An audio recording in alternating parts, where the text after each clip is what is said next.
Hi students, this is Veerraju, lecturer in Commerce, Government Degree College, Mandapeta. ఈరోజు మీకు నేను income tax explain చేస్తాను. Income tax introduction నేను already class చెప్పుకోవడం జరిగింది. ఈరోజు ఇన్కమ్ ట్యాక్స్లో ఏ చాప్టర్స్ ఉన్నవి అన్నది ముందు డిస్కషన్ చేద్దాం. ఇన్కమ్ ట్యాక్స్ సిలబస్ వచ్చి మనకి ఇన్కమ్ ట్యాక్స్లో ప్రాబ్లమేటిక్ సమ్స్ వచ్చి చాప్టర్స్ వచ్చి మనకి income from salary, income from house property, income from business are profession, income from capital gain, income from other sources, total taxable income. వాళ్ళు income tax అనేది ఏంటంటామంటే ఒక SSC 1 year ఒక సంవత్సర కాలంలో ఎన్ని విధాలుగా అయితే ఇన్కమ్ సంపాదిస్తున్నాడు, ఎర్న్ చేస్తున్నాడు, ఆ ఇన్కమ్స్ అన్ని కలిపి 1 ఇయర్కి 2,50,000 క్రాస్ అవుతే వాళ్ళు ఆ ఎస్ఎస్సి ట్యాక్స్ పే చేయవలసిన అవసరం ఉంటుంది. అది ఆల్రెడీ లాస్ట్ క్లాస్లో చెప్పుకున్నాం. ఒక ఎస్ఎస్సి ఉన్నాడంటే ఇక్కడ ఉన్న చాప్టర్ నుంచి హెడ్స్ అంటాం వీటిని. ఈ హెడ్స్ అన్నిటి నుంచి కూడా ఇన్కమ్ సంపాదించే అవకాశం ఉంది. ఒకరు ఓన్లీ శాలరీ నుంచి ఎర్న్ చేస్తే, ఒకరు హౌస్ ప్రాపర్టీ నుంచి ఎర్న్ చేస్తారు, ఒకరు బిజినెస్ నుంచి. కొంచెమంది హౌస్ ప్రాపర్టీ ఉండొచ్చు, అదేవిధంగా శాలరీ కూడా అతను వేరే చోట ఎంప్లాయీగా ఉంటే శాలరీ కూడా వస్తుంది. ఇలా ఒక ఎస్ఎస్సికి ఒక సంవత్సర కాలంలో ఎన్ని ఇన్కమ్స్ వస్తున్నాయో ఆ ఇన్కమ్స్ అన్ని కలిపి టోటల్ 2.5 lakhs దాటితే ట్యాక్స్ పే చేయవలసిన అవసరం ఉంది. కాబట్టి మన total taxable income last unit total taxable income రావాలంటే ఫస్ట్ మనకి ఈ హెడ్స్ అన్ని టోటల్ చేసుకుంటే ఈ హెడ్స్ ఏవైతే ఉన్నాయో ఆ హెడ్స్ని ఇండివిజువల్గా మనం చెప్పుకోవాల్సిన అవసరం ఉంది. ఫస్ట్ మనకి ఇన్కమ్ ఫ్రమ్ శాలరీ, ఇది మనకి సెకండ్ యూనిట్లో ఉంటుంది. థర్డ్ యూనిట్ వచ్చి ఇన్కమ్ ఫ్రమ్ హౌస్ ప్రాపర్టీ. మనం ఇక్కడ నుంచి క్లాస్ స్టార్ట్ చేసుకోవచ్చు, ఎందుకంటే ఇన్కమ్ ఫ్రమ్ శాలరీ చెప్పేటప్పుడు ముందుగా మీకు నోట్స్ ఇవ్వాల్సిన అవసరం ఉంది. కాబట్టి ఇన్కమ్ ఫ్రమ్ హౌస్ ప్రాపర్టీ అనేది ఈరోజు క్లాసు చెప్తాను. Okay, income from house property అంటే ఏంటంటే ఒక ఎస్ఎస్సి ఉన్నాడంటే, ఎస్ఎస్సి అంటే ఎవరు చెప్పుకున్నాం ఆల్రెడీ, ట్యాక్స్ పేయర్ని ఎస్ఎస్సి అంటాం. ఎస్ఎస్సికి ఒక హౌస్ కంటే ఎక్కువ హౌస్లు ఉంటే కనుక అనదర్ ఎడిషనల్గా ఉన్న హౌస్ నుంచి ఆయనకి ఎస్ఎస్సికి రెంట్ రూపంలో ఇన్కమ్ వస్తుంది. దాన్ని ఇన్కమ్ ఫ్రమ్ హౌస్ ప్రాపర్టీ అంటాం. అంటే ఆయన సొంతానికి యూజ్ చేసుకుంటే ఎటువంటి ఇన్కమ్ రాదు. సొంతానికి యూజ్ చేసుకుని ఇంకా ఎడిషనల్గా హౌసెస్ ఉంటాయి కనుక దాని నుంచి ఆ హౌస్ నుంచి ఇన్కమ్ రావడం జరుగుతుంది. దాన్ని ఇన్కమ్ ఫ్రమ్ హౌస్ ప్రాపర్టీ కింద కాల్కులేట్ చేయవలసిన అవసరం ఉంది. ముందు టైప్స్ ఆఫ్ రెంట్ ఏంటి, అసలు మన రెంట్స్ అనేవి ఎన్ని టైప్స్లో ఉన్నదన్నది ముందు చెప్పుకోవాలి మనం, ఎందుకంటే ఇది మోస్ట్ ఇంపార్టెంట్ 10 marks క్వశ్చన్ కూడా ఉంటుంది. అదేవిధంగా సమ్ అయితే 100% మ్యాక్సిమం యూనివర్సిటీ వారు ఈ యూనిట్ నుంచి పబ్లిక్లో మీకు 10 marksకి థర్డ్ యూనిట్ నుంచి ఇవ్వడం జరుగుతుంది. అదేవిధంగా 10 marks ఆర్ 5 marks క్వశ్చన్ కింద కూడా టైప్స్ ఆఫ్ రెంట్స్ అంటారు. అప్పుడు మీరు నేను ఎక్స్ప్లెయిన్ చేసే క్వశ్చన్ రాయవలసి ఉంటుంది. చూడండి, టైప్స్ ఆఫ్ రెంట్స్ అంటే first municipal rental value, fair rental value, standard rental value and real rental value. Four types of rents: municipal rental value, fair rental value, standard rental value and real rental value. వీటి యొక్క meanings కూడా మీకు తెలియవలసిన అవసరం ఉంది. Municipal rental value అని దేన్ని అంటామంటే, municipal rental value is the value of the house property that is calculated by the municipal authorities for imposing municipal taxes. అంటే ఇక్కడ మనకి రెంట్ పే చేసేటప్పుడు 4 రకాల అద్దెలు ఇవ్వడం జరుగుతుంది. మనకి మున్సిపల్ రెంటల్ వాల్యూ అంటే మున్సిపల్ అద్దె విలువ. మనకి ఈ అద్దెలు 4 రకాల అద్దెలు ఇవ్వడం జరుగుతుంది. ఆ 4 టైప్స్ ఆఫ్ రెంట్స్ని మనం కంపారిజన్ చేసుకుని సమ్ చేయవలసిన అవసరం ఉంది. కాబట్టి వీటి యొక్క మీనింగ్స్ మీకు తెలియాలి. ఒక హౌస్ ఉంటే కనుక హౌస్ రెంట్ ఎలా ఫిక్స్ చేస్తారంటే, అది మున్సిపాలిటీలోకి ఉంటే కనుక municipal rental value house property that calculated by municipal authorities. ఆ మున్సిపాలిటీ వాళ్ళు ట్యాక్స్ అంటే మున్సిపల్ పన్నులు కాల్కులేట్ చేయడం కోసం హౌస్కి ఎంత అయితే డిసైడ్ చేశారో ఎంతైతే రెంట్ డిసైడ్ చేశారో దాన్ని మున్సిపల్ రెంటల్ వాల్యూ అని అనడం జరుగుతుంది. నెక్స్ట్ ఫెయిర్ రెంటల్ వాల్యూ అంటే యుక్తమైన అద్దె విలువ. మున్సిపల్ రెంటల్ వాల్యూ, మున్సిపల్ అద్దె విలువ. ఫెయిర్ రెంటల్ వాల్యూ అంటే యుక్తమైన అద్దె విలువ. Fair rental value is the fair rent that can be charged for a similar property with the same features in the same locality. అంటే ఫెయిర్ రెంటల్ వాల్యూ అంటే మనకి యుక్తమైన అద్దె విలువ. ఇక్కడ అదే ఏరియాలో అంటే ఆ హౌస్కి రెంట్ ఎంత అన్నది ఎలా డిసైడ్ చేస్తారంటే అదే ఏరియాలో అలాంటి హౌస్కే same features the same locality, అదే ఏరియాలో సిమిలర్ ప్రాపర్టీ, అదే సేమ్ అలాంటి హౌస్కే ఎంత అయితే చుట్టుపక్కల ఉన్న రెంట్ ఉందో దాన్ని కూడా ఇప్పుడు మనం క్యాలిక్యులేట్ చేసే హౌస్కి మనకి ఛార్జ్ చేయడం జరుగుతుంది. దాని ఫెయిర్ రెంటల్ వాల్యూ అంటాం. అంటే అదే లొకాలిటీలో అదే ఏరియాలో అలాంటి హౌస్కి అలాంటి టైప్ ఆఫ్ హౌస్కి ఎంతైతే రెంట్ ఉందో దాని ఫెయిర్ రెంటల్ వాల్యూ అని అనడం జరుగుతుంది. Next standard rental value. Standard rent is the rent determined under rent control act. అంటే ఇప్పుడు మన హౌస్ ఏ హౌస్ అయితే ఉందో ఆ హౌస్ కనుక స్టాండర్డ్ రెంట్ అంటే అక్కడ గవర్నమెంట్ ఒక యాక్ట్ రెంట్ కంట్రోల్ యాక్ట్ అంటూ ఒక తీసుకొస్తే కనుక, అంటే అన్ని చోట్ల ఉండదు, కొన్ని చోట్ల సమ్ ప్లేసెస్లో ఉంటుంది. అక్కడ గవర్నమెంట్ ఒక రేట్ ఫిక్స్ చేస్తే కనుక దాన్ని స్టాండర్డ్ రెంటల్ వాల్యూ అని అనడం జరుగుతుంది. ఫర్ ఎగ్జాంపుల్ మనకి గుంటూరులో మనకి రాజధాని అనౌన్స్ చేశారు. ఇంతకుముందు మనకి రాజధాని అనౌన్స్ చేసేటప్పుడు అక్కడ ప్రజలందరూ ఉంటేనే మనకి అక్కడ ఎక్కువ డెవలప్ అవుతుంది. కాబట్టి అక్కడ సిస్టమ్ మనకి రెంట్ కంట్రోల్ యాక్ట్ అనేది తీసుకొచ్చి ప్రజలందరూ వెళ్ళి అక్కడ తక్కువ రెంట్కి ఉండడం జరుగుతుంది. అది రెంట్ కంట్రోల్ యాక్ట్ అంటాం. అంటే స్టాండర్డ్ రెంటల్ మీన్స్ ఒక గవర్నమెంట్ ఒక రెంట్ కంట్రోల్ యాక్ట్ ప్రకారం ఏ రెంట్ అయితే ఫిక్స్ చేస్తుందో హౌస్కి దాన్ని స్టాండర్డ్ రెంటల్ వాల్యూ అని అనడం జరుగుతుంది. అంటే municipal rental value, fair rental value, standard rental value, last one real rental value. Real rental value వచ్చి మనకి రియల్ రెంటల్ వాల్యూ అంటే మీనింగ్ ఏంటంటే మనకి వాస్తవంగా అతనికి ఎంతైతే పొందుతున్నాడో దాన్ని రియల్ రెంటల్ వాల్యూ అని అనడం జరుగుతుంది. ఇవి మనకి షార్ట్ కట్స్ ఈ యొక్క మీనింగ్స్. నెక్స్ట్ డైరెక్ట్గా ప్రోఫార్మాకి వెళ్తున్నాను. ఇన్కమ్ ఫ్రమ్ హౌస్ ప్రాపర్టీ ఇదంటే ఇంకా మనకి క్లాసులు స్టార్ట్ అయిన తర్వాత ఇంకా డెప్త్గా చెప్పుకోవచ్చు. ప్రస్తుతానికి మనకి మెయిన్ ఫోకస్ ఇప్పుడు ఈ క్లాస్ విన్నా మీరు డైరెక్ట్గా ఈ సమ్ విని మీరు డైరెక్ట్గా మీరు ప్రాక్టీస్ చేస్తున్నా మీరు పబ్లిక్లో ఆన్సర్ చేయగలిగేటట్టే చెప్తున్నాను. ఇన్కమ్ ఫ్రమ్ హౌస్ ప్రాపర్టీ యొక్క ప్రోఫార్మా ఇది. Determination taxable income from house property పైన హెడ్డింగ్ ఇట్లా పెట్టాలి మనకి సమ్ పైన.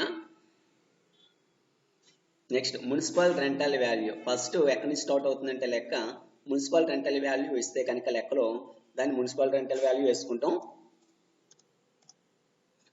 నెక్స్ట్ ఫెయిర్ రెంటల్ వాల్యూ వేస్తే ఫెయిర్ రెంటల్ వాల్యూ కూడా ఇక్కడ వేసుకోవాలి. కానీ ఇక్కడ whichever is higher is taken. పై రెండింటిలో ఏది ఎక్కువ ఉంటే పై రెండింటిలో ఇక్కడ చూడండి municipal rental value or fair rental value ఈ రెండింటిలో ఏది ఎక్కువ ఉంటే దాన్ని మనం ఇక్కడ తీసుకోవాల్సిన అవసరం ఉంది. Whichever is higher is taken. పై రెండింటిలో ఎక్కువ ఉన్న మొత్తం మనం తీసుకోవాలి. అంటే దేని కంపేర్ చేస్తున్నాం? Municipal rental value, fair rental value ఈ రెండింటిలో ఏది ఎక్కువ ఉంటే దాన్ని ముందు ఆన్సర్గా చూపిస్తాం ఇక్కడ. ఫర్ ఎగ్జాంపుల్స్ కూడా ఇక్కడే చెప్పేస్తున్నాను నేను. మున్సిపల్ రెంటల్ వాల్యూ 70,000 ఉందనుకుంటే ఫెయిర్ రెంటల్ వాల్యూ ఈ సమ్లో మనకి ఇచ్చిన సమ్లో మున్సిపల్ రెంటల్ వాల్యూ 70,000 ఇచ్చారనుకుంటే ఫెయిర్ రెంటల్ వాల్యూ 65,000 ఇచ్చుకుంటే కనుక ఇప్పుడు మనకేంటి రూల్ ప్రకారం whichever is higher is taken. పై రెండింటిలో ఎక్కువ ఉన్నది మొత్తం తీసుకోవాలి. పై రెండింటిలో ఏది ఎక్కువగా ఉంది? 70,000 ఉంది. ఏది ఎక్కువగా ఉంది? 70,000 ఎక్కువగా ఉంది. కాబట్టి 65,000 ఎక్కువ, మనకి 70,000 ఎక్కువ. అంటే 70,000 ఎక్కువ కాబట్టి మనకి ఇక్కడ ఆన్సర్ కింద ముందు ఏం చూపిస్తామంటే 75,000 తీసుకోవాలి. ఇంకా 65,000 అనేది పట్టించుకోవాల్సిన అవసరం లేదు. ఓకే, మనకి ఫస్ట్ దేని కంపారిజన్ చేసామంటే municipal rental value and fair rental value. మున్సిపల్ అద్దె విలువ, యుక్తమైన అద్దె విలువ కంపారిజన్ చేసుకుంటే whichever is higher is taken, పై రెండింటిలో ఎక్కువ ఉన్నది తీసుకున్నాం. ఇప్పుడు ఇది రూల్ ఉంటుంది. నెక్స్ట్ దాన్ని దేంతో కంపారిజన్ చేయాలంటే స్టాండర్డ్ రెంటల్ వాల్యూ, ప్రామాణిక అద్దె, తెలుగులో ప్రామాణిక అద్దె అంటాం. ప్రామాణిక అద్దెతో ఇప్పుడు మనకి పై రెండింటిని కంపారిజన్ చేసిన తర్వాత వచ్చిన ఆన్సర్ని దేంతో కంపారిజన్ చేయాలంటే స్టాండర్డ్ రెంటల్ వాల్యూ, ప్రామాణిక అద్దెతో కంపారిజన్ చేయాలి. చేసిన తర్వాత అప్పుడు ఏం చేయాలంటే whichever is less is taken, పైన whichever is higher is taken అన్నాం కదా, ఇక్కడ whichever is less is taken, పై రెండింటిలో తక్కువగా ఉన్న మొత్తం తీసుకోవాలి. పై రెండింటిలో తక్కువగా ఉన్న మొత్తం తీసుకోవాలి. ఫర్ ఎగ్జాంపుల్ పైన ఆన్సర్ ఎంత వచ్చింది మనకి 75,000 వచ్చింది కదా, అంటే పై రెండింటిలో ఏది ఎక్కువ ఉంటే తీసుకోవడం వల్ల 75,000 వచ్చింది. For example standard rental value, municipal rental value, fair rental value, standard rental value and real rental value ఈ సమ్లో ఇచ్చేస్తారు. మనం ఎక్కడ కాల్కులేట్ చేయవలసిన అవసరం లేదు. Standard rental value for example 78,000 ఇస్తే కనుక, సమ్లో 78,000 ఇస్తే కనుక మన రూల్ ప్రకారం ఏంటి, whichever is less is taken, పై రెండింటిలో తక్కువగా ఉన్న మొత్తం తీసుకోవాలి. పై రెండింటిలో ఏది తక్కువగా ఉంది, 78,000 75,000, 75,000 తక్కువగా ఉంది. సారీ, ఇక్కడ మున్సిపల్ రెంటల్ వాల్యూ 75,000. ఓకే, 75,000 65,000 అంటే which is ever hire is taken అంటే 75,000 తీసుకున్నాం. తర్వాత మనకి స్టాండర్డ్ రెంటల్ వాల్యూ 78,000 లెక్కలో ఇస్తే కనుక ఈ రెండింటిలో ఏది తక్కువగా ఉంది అంటే ఏది తక్కువగా ఉంది, 75,000 తక్కువగా ఉంది. కాబట్టి ఇప్పుడు ఆన్సర్ కింద ఏం చూపించాలంటే 75,000 చూపించాలి. ముందు చూసారు కదా, municipal rental value, fair rental value, which ever is higher is taken, ఈ రెండింటిలో ఎక్కువగా ఉన్న మొత్తం తీసుకున్నాం. 75,000 ఎక్కువ కాబట్టి 75,000 తీసుకున్నాం. దాన్ని దేంతో కంపారిజన్ చేయాలంటే ప్రామాణిక అద్దె, స్టాండర్డ్ రెంటల్ వాల్యూతో కంపారిజన్ చేసేటప్పుడు విచ్ ఎవర్ ఈజ్ లెస్, పై రెండింటిలో తక్కువగా ఉన్న తీసుకోవాలి. పై రెండింటిలో తక్కువగా ఏది ఉంది మనకి 78,000 75,000 75,000 కాబట్టి 75,000 ఆన్సర్ కింద చూపిస్తాం. ఇప్పుడు ఇక్కడ కంపల్సరీ నెక్స్ట్ దాన్ని దేంతో కంపారిజన్ చేయాలంటే ఇది ఏదైతే వచ్చిందో which ever is less is taken అన్నాం కదా 75,000, దీన్ని మనం ఎక్స్పెక్టెడ్ రెంటల్ వాల్యూ అని కూడా అనొచ్చు. ఎక్స్పెక్టెడ్ రెంటల్ వాల్యూ అంటే expected rental value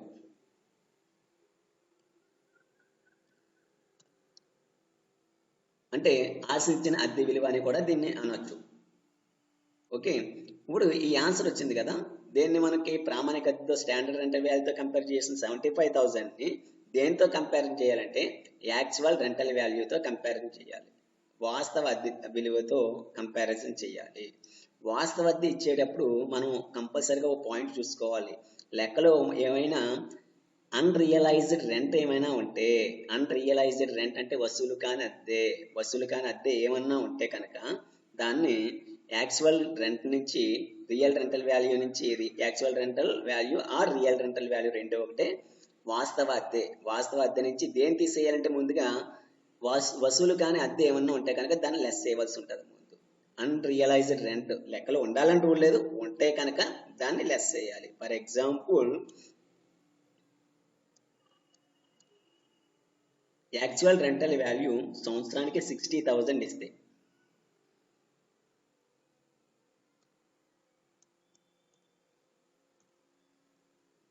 actual rental value వచ్చి మనకి సంవత్సరానికి పోనీ 1 lakh ఇచ్చాడు అనుకుందాం, 1,80,000 ఇచ్చాడు అనుకుందాం.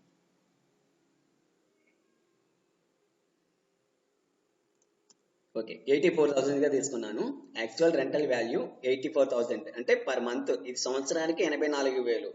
నెలకి ఎంత అవుతుంది మనకి 7,000 అవుతుంది. ఎంత అవుతుందండి 7,000 అవుతుంది. అంటే ఇక్కడ చూడండి, యాక్చువల్ రెంటల్ వాల్యూ 84,000 లెక్కలో ఇచ్చేసారు వాళ్ళు.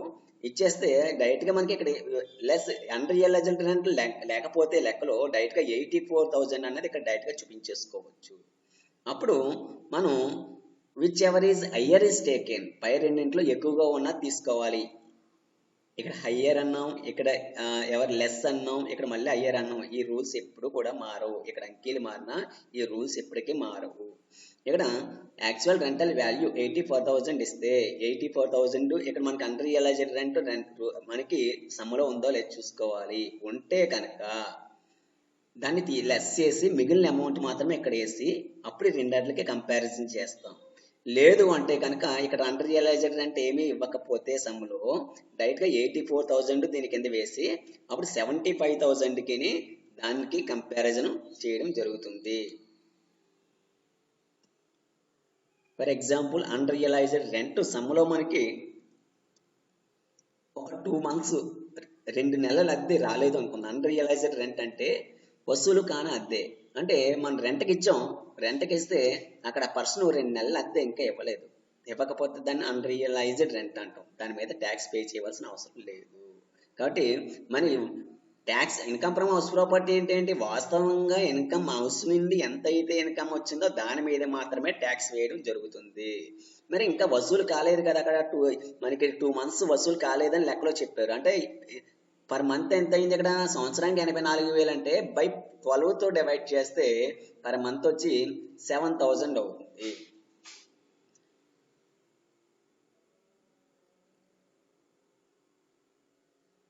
పర్ మంత్ వచ్చి 7,000 అవుతుంది. 7,000 అంటే మనకి 2 months రాలేదు కాబట్టి రెంట్ 2 into 7 అంటే 14,000. మనకి ఎంత రెంట్ మనకి మన చేతికి రాలేదు? 14,000 రెంట్ మన చేతికి రాలేదు. కాబట్టి 84,000 ఇయర్కి అనుకుంటే మనకి 2 months రెంట్ మనకి రాలేదు కాబట్టి ఆ 2 months రెంట్ లెస్ చేయాలి. లెస్ చేసిన తర్వాత అప్పుడు రిమైనింగ్ బ్యాలెన్స్ మాత్రమే ఇక్కడ వేసుకోవాలి. ఇక్కడ 84,000 నుంచి 14,000 లెస్ చేస్తే ఎంత అవుతుంది? మనకి 70,000 అవుతుంది. 84,000 నుంచి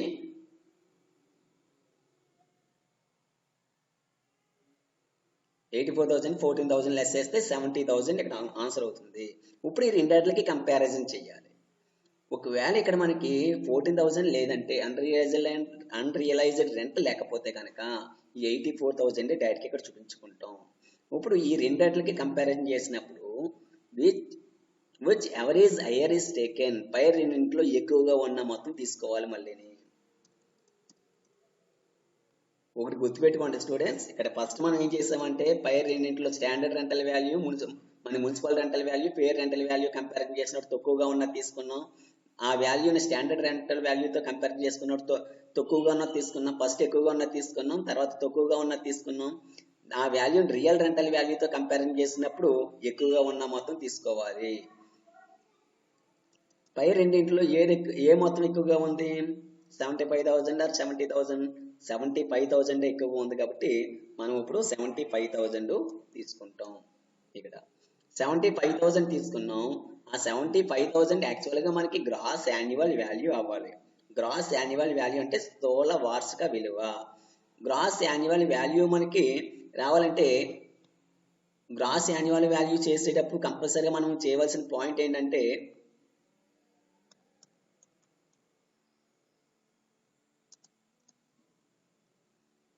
గ్రాస్ యాన్యువల్ వాల్యూ వచ్చేటప్పుడు మనం కంపల్సరీగా వేకెన్సీ పీరియడ్ ఏమన్నా లెక్కలో ఉందామో చూసుకోవాలి. వేకెన్సీ పీరియడ్ అంటే అన్రియలైజ్డ్ రెంట్ వేరు, వేకెన్సీ పీరియడ్ వేరు. అన్రియలైజ్డ్ రెంట్ అంటే వసూలు కాని అద్దె. అంటే రెంట్కి వచ్చారు వాళ్ళు, వేరే అనదర్ పర్సన్స్ రెంట్కి వచ్చారు కానీ రెంట్ ఇంకా ఇవ్వలేదు వాళ్ళు, దాన్ని అన్రియలైజ్డ్ రెంట్ అంటాం. దాన్ని రియల్ రెంటల్ వాల్యూ నుంచి మాత్రమే తగ్గించాలి, లెస్ చేయాలి.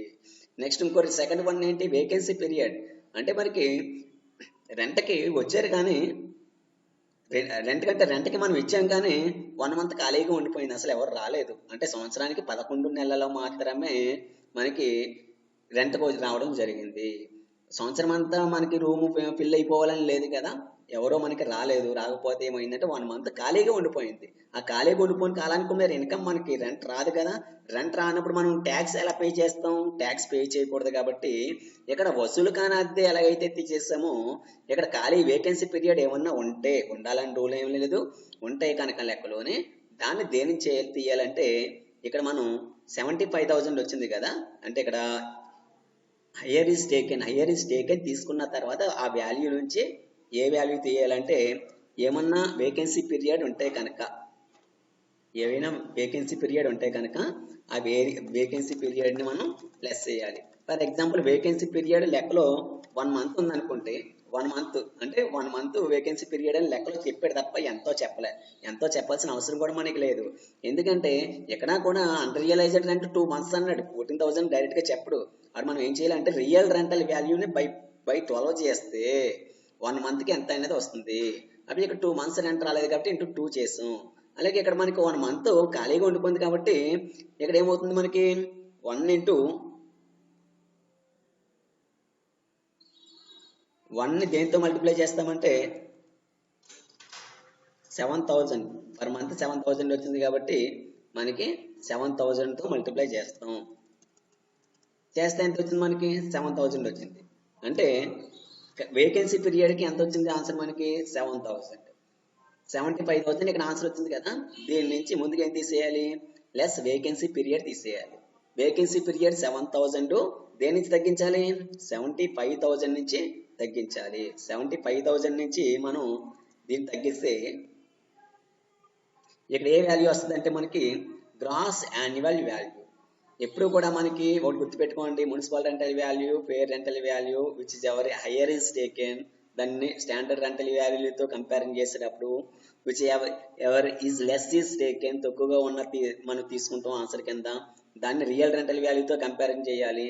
రియల్ రెంటల్ వాల్యూ 84,000 ఉంటే దానికి ఏమన్నా అన్రియలైజ్డ్ రెంట్ ఉంటే తీసివేయాలి, లేదంటే డైరెక్ట్గా అమౌంట్ చూపించేస్తాం. ఇక్కడ ఇది ఉన్నా లేకపోయినా ఏది ఉన్నా సరే ఈ అమౌంట్ని ఇక్కడ ఈ అమౌంట్తో కంపేరింగ్ చేయాలి.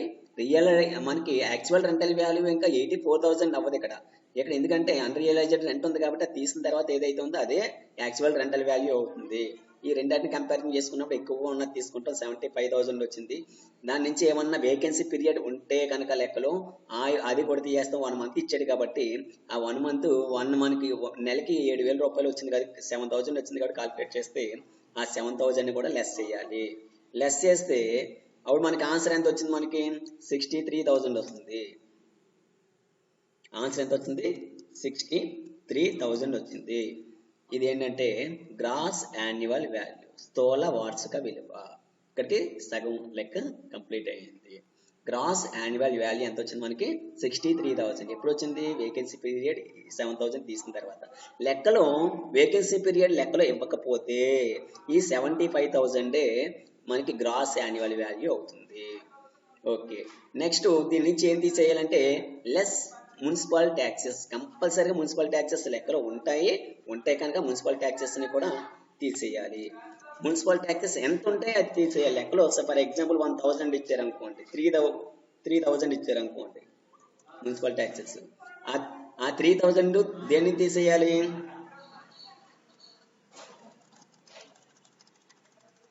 మున్సిపల్ ట్యాక్సెస్ దేన్ని తీసేయాలంటే గ్రాస్ యాన్యువల్ వాల్యూ ఉంటుంది కదా, దాని నుంచి మున్సిపల్ ట్యాక్సెస్ కూడా సమ్మలో ఇవ్వడం జరుగుతుంది. అది అమౌంట్ ఇవ్వడం జరుగుతుంది లేదా పర్సంటేజ్ ఇవ్వడం జరుగుతుంది. ఒకవేళ అమౌంట్ కనుక ఎంత ఇస్తే అంత తీసేయాలి. ఫర్ ఎగ్జాంపుల్ 3,000 ఇచ్చాడు అనుకున్నాం, 3,000 తీసేసాం. 3,000 తీసేస్తే మనకి ఆన్సర్ ఎంత వచ్చింది, ఇక్కడ 60,000 వచ్చింది. 63,000 నుంచి లెస్ మున్సిపల్ ట్యాక్సెస్, మున్సిపల్ పన్నులు 3,000 తీసేస్తే 60,000 ఆన్సర్ వచ్చింది. దీన్ని నెట్ యాన్యువల్ వాల్యూ అంటాం. దీన్ని నెట్ యాన్యువల్ వాల్యూ అంటే నికర వార్షిక విలువ 60,000. ఒక్కొక్కసారి మున్సిపల్ ట్యాక్సెస్ అనేవి అమౌంట్లో చెప్పకుండా పర్సంటేజ్ చెప్పడం జరుగుతుంది. అప్పుడు 10% అన్నాడు అనుకోండి, ఫర్ ఎగ్జాంపుల్ మున్సిపల్ ట్యాక్సెస్ 10% అంటారు కాబట్టి అది మనకి ఎంత అన్నా చెప్పరు కాబట్టి అప్పుడు దేని మీద క్యాల్కులేట్ చేయాలంటే మున్సిపల్ ట్యాక్సల్ వాల్యూ ఎంత అయితే ఇచ్చేటో లెక్కలో దాని మీద 10% క్యాల్కులేట్ చేయాలి. డైరెక్ట్గా ఇక్కడ పర్సంటేజ్ ఇస్తే ఏ వాల్యూ మీద క్యాల్కులేట్ చేయాలి, మున్సిపల్ అద్దె విలువ మీద క్యాల్కులేట్ చేయాలి. మున్సిపల్ రెంటల్ వాల్యూ ఎంత ఇచ్చాడు, 75,000 ఇచ్చాడు కాబట్టి దీని మీద 10% అంటే 7,500 వస్తుంది. అప్పుడు ఈ 3,000 బదులు ఎంత ఇస్తాం మనం, 7,500. అమౌంట్ ఇస్తే అమౌంట్ ఎంత ఇస్తే అమౌంట్ తీసేయాలి, లేదంటే పర్సంటేజ్ ఇస్తే పర్సంటేజ్ దేని మీద క్యాల్కులేట్ చేయాలి, మున్సిపల్ రెంటల్ వాల్యూ మీద క్యాల్కులేట్ చేసి అప్పుడు ఆ అమౌంట్ తీసేస్తే మిగిలిన వాల్యూ నెట్ యాన్యువల్ వాల్యూ అవుతుంది. మ్యాక్సిమం సమ్ కంప్లీట్ అయింది ఇక్కడికి. 60,000 ఏమవుతుంది? నెట్ యాన్యువల్ వాల్యూ, నికర వార్షిక విలువ. తర్వాత ఇంకా డిడక్షన్స్ ఉంటాయి. అవి ఏంటంటే లెస్ డిడక్షన్ అండర్ సెక్షన్ 24. కంపల్సరీగా లెక్కలో చెప్పరు, సమ్లో చెప్పరు, చెప్పకపోయినా సరే కంపల్సరీగా ఈ సెక్షన్ 24 డిడక్షన్ అనేది హెడ్డింగ్ పెట్టి ముందుగా అందులో స్టాండర్డ్ డిడక్షన్ ప్రామాణిక తగ్గింపు, స్టాండర్డ్ డిడక్షన్ ప్రామాణిక తగ్గింపు 30%. అది సమ్లో చెప్పరు. అది ఇన్కమ్ ట్యాక్స్ యాక్ట్ రూల్ ప్రకారం స్టాండర్డ్ డిడక్షన్ అనేది 30% ఉంది. ప్రెసెంట్ ఆ 30% లెస్ చేయవలసి ఉంటుంది. మరి స్టాండర్డ్ అంటే 30% దేనికోసం, దేని మీద క్యాల్కులేట్ చేయాలంటే, అలా స్టాండర్డ్ రెంటల్ డిడక్షన్ అనేది ప్రామాణిక తగ్గింపు అంటే దేనికోసం అంటే, ఇప్పుడు వచ్చిన రెంట్ అంతా కూడా ఇన్కమ్ గా భావిస్తే దాని మీద ట్యాక్స్ వేస్తే మరి ఆల్రెడీ ఆ హౌస్ కి మీరు ఎక్స్పెన్సెస్ పెట్టి ఉంటారు కదా ఓనరు. ఆ ఎస్ఎస్సి ఏం చేస్తారంటే ఆల్రెడీ హౌస్ కి రిపేర్లన్నీ లేకపోతే లోన్ కి ఇంట్రెస్ట్ తెచ్చుకుని ఉంటారు. ఆ హౌస్ కన్స్ట్రక్షన్ చేయడానికి లోన్ తెచ్చుకుంటే ఆ ఇంట్రెస్ట్ పే చేసి ఉంటాడు, లేకపోతే దానికి రిపేర్స్ ఉంటాయి, అలాగే వాచ్మెన్ ఉంటారు. ఓకే, వీళ్ళందరికీ మీరు ఛార్జెస్ ఉంటాయి. మరి ఆ ఛార్జెస్ ఏమి తీయకుండా వచ్చిందంతా కూడా ఇన్కమ్ గా భావించి ట్యాక్స్ వేస్తే దేని మీద, ఎంత మీద ట్యాక్స్ పే చేయాలి? ఇప్పుడు 60,000 60,000 రూపాయల మీద ట్యాక్స్ పే చేయాలంటే ఎక్కువ అయిపోతుంది. మరి ఈ ఖర్చులన్నీ ఎవరు తీస్తారు? మరి ఈ ఖర్చులన్నీ ఎవరు బేర్ చేస్తారు? అవన్నీ ఆలోచించి గవర్నమెంట్ ఏం చేస్తుందంటే ఈ ఇన్కమ్ ట్యాక్స్ రూల్లో ఖర్చులు ఎక్స్పెన్సెస్ ఉన్నా లేకపోయినా, అంటే రిపేర్స్ అండ్ రెన్యూవల్స్ అండ్ ఏమైనా మనకి ఇంకా అడ్జస్ట్మెంట్లు ఏమన్నా ఉంటే కనుక ఇన్సూరెన్స్ అదర్ ఎక్స్పెన్సెస్ ఏమన్నా కేవలం ఆ హౌస్కి అయినా ఎక్స్పెన్సెస్ ఏవైతే ఉన్నాయో ఆ ఎక్స్పెన్సెస్ ఉంటాయి. కాబట్టి ఆ ఎక్స్పెన్సెస్ ఎక్కువైనా తక్కువైనా ఉన్నా లేకపోయినా కంపల్సరిగా స్టాండర్డ్ డిడక్షన్ 30%. లెక్కలో ఎవరు కంపల్సరిగా మనకి నెట్ యాన్యువల్ వాల్యూ ఎంతైతే వచ్చిందో దాని మీద 30% మనం కాల్కులేట్ చేయవలసి ఉంటుంది. దేని మీద? నెట్ యాన్యువల్ వాల్యూ మీద 30% కాల్కులేట్ చేసుకుంటే మనకి 60,000 ఇంటూ 10%, 30% అంటే ఎంత వస్తుంది మనకి? 30/100 అంటే 18,000 వస్తుంది. ఎంత వస్తుంది? 18.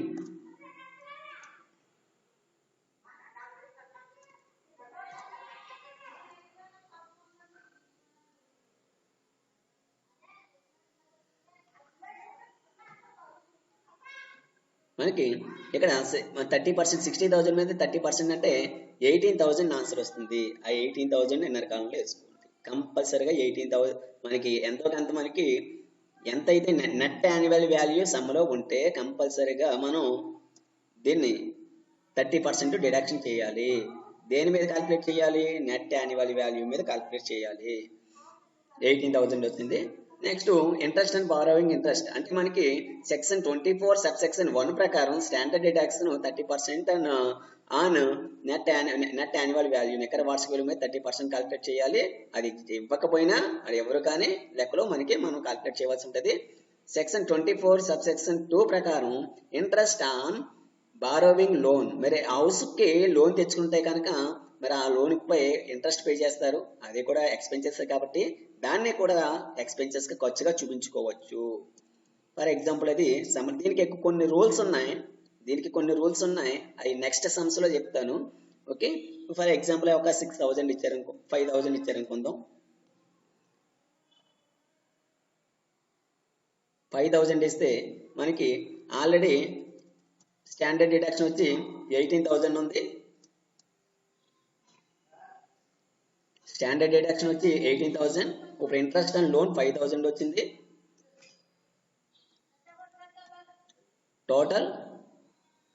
ఈ టోటల్ అమౌంట్ వచ్చి అంటే టోటల్ డిడక్షన్ వచ్చి మనకి లెస్ చేయవలసింది 23,000. దేని నుంచి లెస్ చేయాలి? 23,000ని 60,000 నుంచి లెస్ చేయాలి. నెట్ యాన్యువల్ వాల్యూ నుంచి తగ్గించాలి 23,000.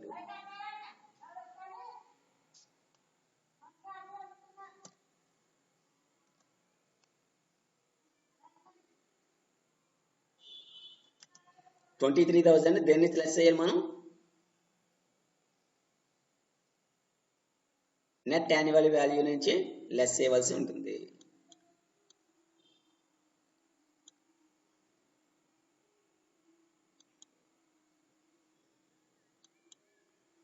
ఓకే, 60,000 నుంచి 23,000 లెస్ చేస్తే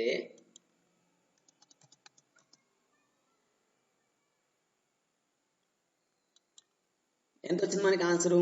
ఇక్కడ నెట్ యాన్యువల్ వాల్యూ నుంచి లెస్ డిడక్షన్ అండర్ సెక్షన్ 24 కింద మనకి standard deduction 30%, net annual value మీద కట్టం 18,000 వచ్చింది. Interest and loan, barring on loan మనకి లెక్కలో ఇవ్వడం జరిగింది. 5,000 5,000 చెప్పడం జరిగింది. 5,000 కూడా దేంతో స్టాండర్డ్ డిడక్షన్ 30%తో పాటు ఈ రెండు కలిపి దేనిని తీసేయాలి? నెట్ యాన్యువల్ వాల్యూ నుంచి లెస్ చేయాలి. లెస్ చేస్తే 60,000 నుంచి 23,000 లెస్ చేస్తే 37,000 ఆన్సర్ వస్తుంది. ఇది total taxable income from house property. అంటే income from house property heading కింద ఈ 37,000 ఆన్సర్ రావడం జరిగింది. ఇప్పుడు నేను మీకు చెప్పిన ఎగ్జాంపులే ఆల్రెడీ 2 times పబ్లిక్లో ఇవ్వడం జరిగింది. 10 marksకి ఇవ్వడం జరిగింది. ఇది మనకి కొంచెం ఈజీగానే ఉంది, కానీ ఇంకా హార్డ్ మనకి ఇంకా కొంచెం కష్టమైన లెక్కలే కొంచెం డెప్త్గా నెక్స్ట్ క్లాస్లో మీకు ఎక్స్ప్లెయిన్ చేయడం జరుగుతుంది. Okay, thank you students.